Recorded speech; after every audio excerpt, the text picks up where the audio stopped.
Hi everybody, my name is Thatcher Kamen, coming to you on behalf of MDG, the nation's leading agency for marketing trade events. And on this episode of 3x5, that's 3 takeaways in 5 minutes, we are joined again by customer journey architect Mark Bloomer of MDG. Mark, as we start to dig into the data here, how did we develop these KPIs for our clients? So what's really critical to keep in mind is that while there's still an attendee decision journey that is similar to your live event, it is still very different. Remember, the commitment level is much smaller for someone in their head to commit to a virtual event than a live event. What that means is the KPIs that you've traditionally relied on are going to be fundamentally different, and you need to set different goals. Um, Simply put, you're going to likely get higher engagement earlier in the funnel than you normally have. But the back of the funnel, and when we get to what we would call a verified attendee who actually attends, will also be fundamentally different. And we just have to rethink our metrics so we know how we're doing as we go along in the campaign. What, simplest way to think about it, work from the back of the funnel to the front. So working with the whoever is providing the software for your virtual event, get their historical knowledge of how many people who come to the registration page for a virtual event typically go all the way through, fill out the form, and especially if there's payment involved, complete the credit card transaction.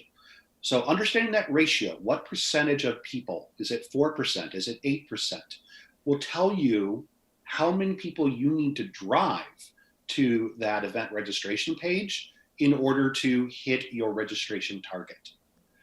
With that in mind, you now can start to project based on historical click-through rates of your ads or of your emails, or of your website traffic, about what do you think based on a number of impressions, and I'm defining impressions loosely as delivered emails, as ad impressions bought, as direct mail pieces sent out, as unique people coming to your website. In total, based on historical records and your KPIs, how many people do you think you will actually send to that page, and will it hit your goal? And if not, what might you be able to do or want to do in your various marketing channels to try and drive higher metrics?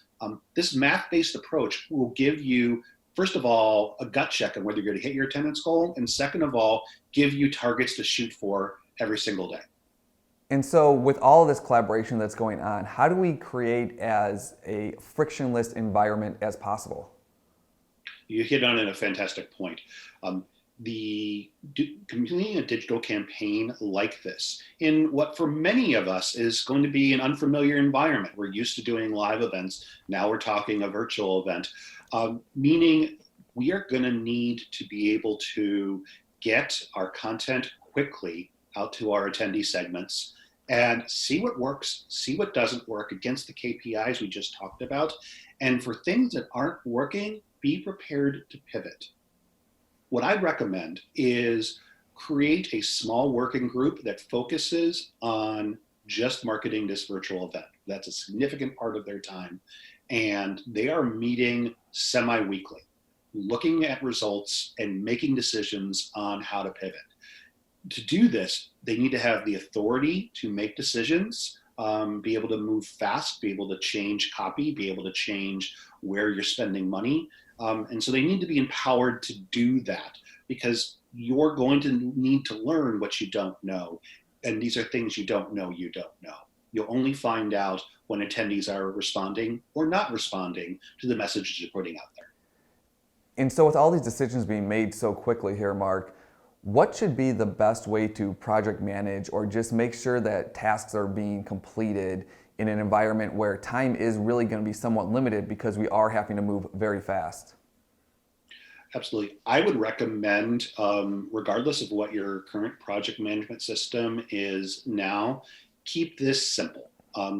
This can be a simple Excel spreadsheet with tabs where you are manually entering, these are the tactics that we're going out, these are the metrics versus our KPIs. You want to turn those in a couple graphs, great, but keep it really simple. Don't spend a lot of time developing the process. Just make it something that's really flexible, that can be shared easily. A Google Sheet is a fantastic thing in an environment like this, where the working team can add their data and add additional information in real time, collaborate, and then you're able to have something to gather around and see how you're doing on a very rapid pace.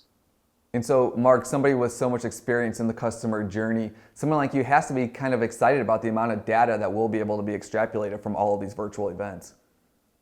Oh, absolutely. I mean, you are going to learn things about your attendees that you've probably never had the opportunity to learn before, in terms of what specific content really makes them engage and convert. Typically we're marketing a larger event, and our messaging needs to hit many points. So we can't necessarily pinpoint, hey, did this particular educational track, did this particular session, did this particular topic cause someone to register?